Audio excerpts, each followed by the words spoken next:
Bonjour à toutes et à tous, bienvenue sur votre chaîne d'information régionale en ce mardi 5 février, le journal de la rédaction et d'abord vos prévisions météo. Vous en avez l'habitude avec un temps de nouveau au gris et couvert toute la journée mais sans précipitation. On restera au sec aujourd'hui dans la région, sous la grisaille certes de la métropole illoise au littoral, sans espoir d'amélioration mais sans pluie ni neige d'ailleurs. Le temps dans l'ensemble sera plutôt frais avec des valeurs en dessous des vins inférieurs des valeurs de saison, 5 degrés à Saint-Omer et Lille, 6 degrés à Dunkerque, Calais et Boulogne. Les prévisions météo complètes, comme toujours, après ce journal. À la une de l'actualité du jour, donc, dans cette édition, un sujet qui intéresse beaucoup de monde, bien sûr, en ce moment, le prélèvement à la source, après avoir reçu votre fiche de paye actualisée fin janvier. Vous connaissez désormais la différence. De son côté, la Direction générale des finances publiques a dressé hier un premier bilan positif de ce changement de protocole. Dans le Nord, 50 092 foyers ont modifié leur situation et leurs données pour le calcul de l'impôt sur le revenu. 60% l'ont fait à la baisse, 40% à la hausse. Du côté des entreprises aussi, le bilan est positif, les employeurs étant parvenus à changer leur système de paye à temps. Mais quelle est la prochaine étape du prélèvement à la source? Explication au micro d'Idil Gunaï.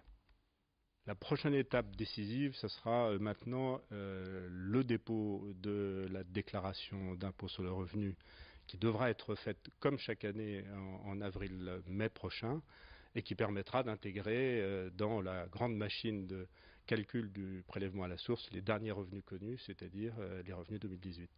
Il est même essentiel de rappeler que cette étape, malgré le prélèvement à la source, avec le prélèvement à la source, doit être franchie par chacun. C'est la condition pour que ensuite l'impôt puisse s'adapter à notre vie. C'est pas seulement un slogan, ça suppose qu'il puisse s'adapter aux changements de situation et de revenus qui sont déclarés à cette occasion.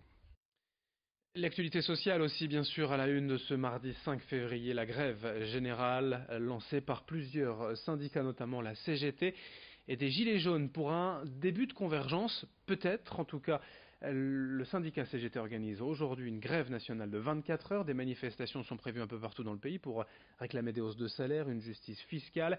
À ses côtés, d'autres syndicats solidaires, Force ouvrière, la France insoumise, des syndicats étudiants et d'enseignants également. Plusieurs dizaines, voire centaines d'écoles pourraient être fermées ou en tout cas en manque de professeurs aujourd'hui. Les Gilets jaunes, donc pour une première, devraient se joindre aux manifestations. On en reparlera bien sûr dans nos prochaines éditions. En images, dans ce journal également à Lelingan, près de Saint-Omer, le réseau des ambassadeurs locaux a organisé la semaine dernière la visite de Fogepac, entreprise leader en fourniture de consommables, logiciels et machines pour les métiers de la découpe, de l'emballage et de la PLV, la publicité sur lieu de vente. L'implanté auparavant à Blandec sur la zone industrielle de Vins, Fogepac a transformé son métier ces dernières années en intégrant de nouvelles compétences, en pénétrant de nouveaux marchés. Animé par l'agence de développement économique SOFI, ces visites d'entreprise permettent aux entrepreneurs locaux et du territoire de mieux se connaître afin pourquoi pas de plus travailler ensemble, une synergie essentielle selon cette chargée de projet pour le développement, donc l'agence SOFI au micro de Jean-Baptiste Alouard. L'intérêt est double. Cette matinée, c'est déjà mettre en avant le parc de la Porte du Littoral, qui est un des parcs d'activités qu'on commercialise pour la communauté de communes du Pays de l'Indre. Et deuxièmement, c'est de pouvoir offrir à nos ambassadeurs une visite en avant-première d'une entreprise qui vient juste de s'installer sur le parc.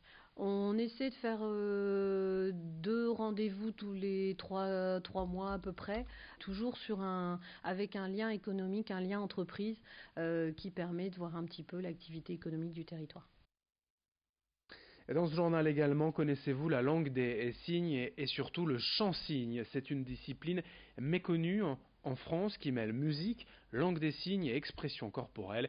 Pour découvrir la langue des signes et le chant-signe, près de 250 collégiens de la région avaient rendez-vous hier à l'aéronef de Lille pour le projet Silence on signe, mis en place par l'association Signes de Sens. L'idée, c'est d'impliquer ces élèves sur un spectacle sur scène de chant-signe avec des artistes chant-signeurs pour un concert spécial, une restitution sur la scène de l'aéronef de tout ce qu'ils ont appris depuis plusieurs semaines en classe, chacun de leur côté, un grand concert tous ensemble pour casser un peu ces barrières et ces mythes de la langue des signes. Explication au micro de Lucille Berthe Constant.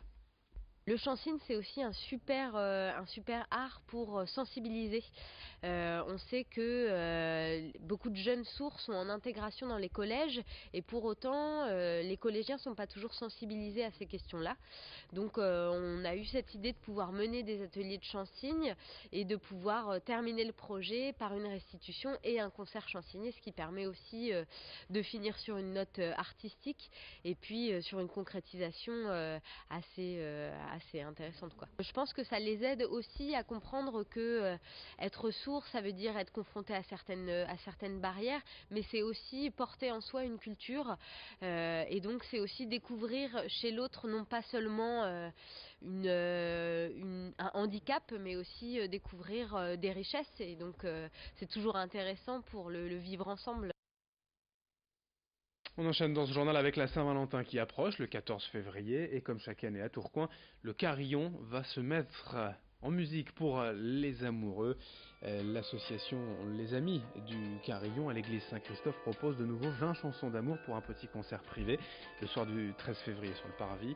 Il suffit pour cela de s'inscrire auprès de l'association des Amis du Carillon, choisir dans le catalogue des 20 titres proposés par Michel Godefroy, le carillonneur, Édith Piaf, Johnny Hallyday, Michel Legrand même cette année. Il suffit donc de s'inscrire pour profiter de ces 62 cloches qui vont se balancer rien que pour vous ou votre moitié. Explication au micro de Brieux Gorchy. Tous les clochers possèdent normalement des cloches, d'où leur nom clocher, mais les cloches habituelles sont des cloches qui sonnent à la volée, qui se balancent, comme pour annoncer les messes, les mariages, l'enterrement, qui servent pour les besoins du culte. C'est ce qu'on a ici aussi, on a 5 cloches de volée, et certaines tours, comme Tourcoing, sont équipées de 62 cloches reliées à ce clavier là, et qui permettent de jouer des concerts.